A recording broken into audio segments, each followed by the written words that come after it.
अरे भैया, गरीबी में जन्म लेना किस्मत की बात है, लेकिन इस जमाने में बिना मेहनत के गरीबी में मर जाना ये बुरी बात है। आप तो बच्चे का नाम बताओ, मैं अपने आप समस्या हल कर दूंगा। हाँ, अच्छा, रमेश कुमार। हाँ, बाप का क्या नाम है? राजेश कुमार। अच्छा अच्छा, क्या करता है राजेश जी?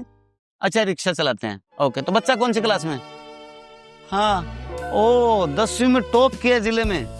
अरे वाह भाई, होनहार बच्चा है जो पार्ट टाइम में काम भी करता है, आप कह रहे हो, और पढ़ाई में भी देखो टॉप आया है। ऐसे बच्चे होनहार कहाँ मिलते हैं। इसके 11वीं की बुक्स का इंतजाम मैं अपने आप कर दूंगा, आप बिल्कुल चिंता मत करो। आज शाम तक मैं 11वीं की बुक्स उसके घर पहुंचा दूंगा। और बोलो, एड्रेस लिख लिया मैंने? हाँ जी। पापा चलें बाजार? बाजार क्यों? वो बुक्स दे के आनी है कबाड़ी वाले को। रद्दी वाले को क्यों? तो मैंने 11th पास कर ली, अब वो बुक्स मेरे किसी काम की नहीं बची। और अब अगर ये बेचोगे तो पता है इसका वजन कितना? लगभग 2 किलो, 60 रुपए की बिकेगी है। ज्ञान बेचा नहीं जाता बेटा, ज्ञान बांटा जाता है। अभी एक फोन आया था बच्चे का, 10वीं में टॉप किया जिले में। गरीब बच्चा है बेचारा, उसको 11वीं की बुक्स की जरूरत भी है, तो क्यों ना ये आपकी किताबें हम उसको गिफ्ट कर देते हैं। तुम्हें ये कबाड़ में बेच के इतने पैसे नहीं मिलेंगे जिसके 1000 गुना ज्यादा आपको खुशियां मिलेगी। चले? चलो।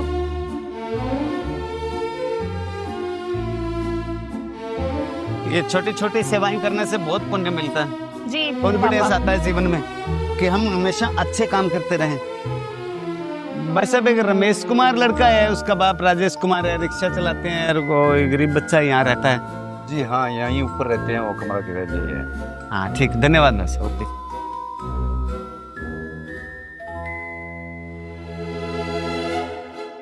रमेश कुमार आप हैं? हाँ जी हाँ जी।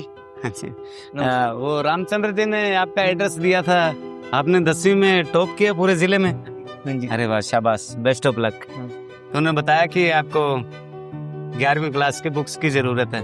मैंने 11th पास कर लिए, तो अब ये बुक्स आपके काम आ जाएंगी। जी, आपको नई किताबें खरीदनी नहीं पड़ेगी। पर अंकल, मैं पार्ट टाइम में अखबार जरूर बेचता हूँ, सुबह कबाड़ी का काम नहीं करता। ये बुक्स मेरे कोई काम की नहीं है।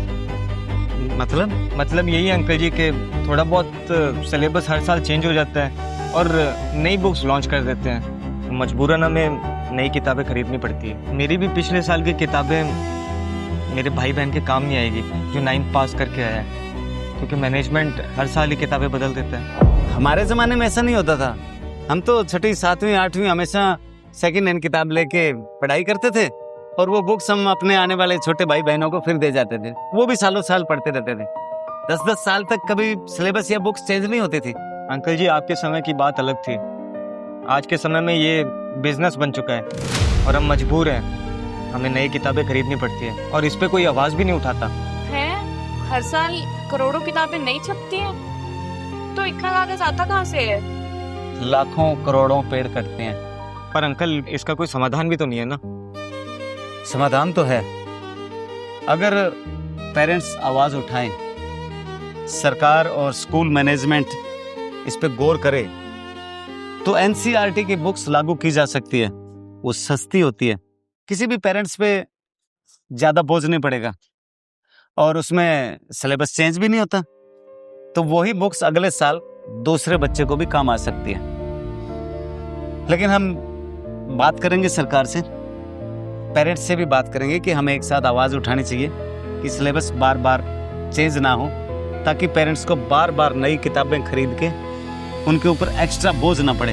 हाँ, कभी कभार एजुकेशन की न्यू पॉलिसी आती है तो माहौल के हिसाब से 5 साल बाद 10 साल बाद चेंज करना भी चाहिए, पर हर साल चेंज करके पेरेंट्स के ऊपर ये बोझ डालना, अन्याय करना और लाखों करोड़ों पेड़ों का कत्ल करना, ये गलत बात है। आपने 10वीं में टॉप किया, आपको बहुत बहुत शुभकामनाएं। अब 11वीं की बुक्स शाम को ला के देंगे आपको। Thank you uncle.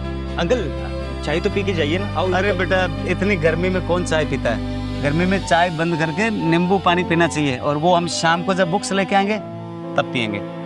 Thank you uncle. Bar bar syllabus का चेंज होना पेरेंट्स के लिए बहुत बड़ा भार है, बहुत पेड़ों की बर्बादी हो रही है। आप हमें कमेंट करके ज़रूर बताएं ये परफॉर्मेंस आपको कैसे लगी, और कमेंट करके हमें सुझाव भी दें। शेयर करें, सबको जागरूक करें, और ऐसी मोटिवेशनल कहानियां देखने के लिए इस चैनल को सब्सक्राइब करें। जय हिंद।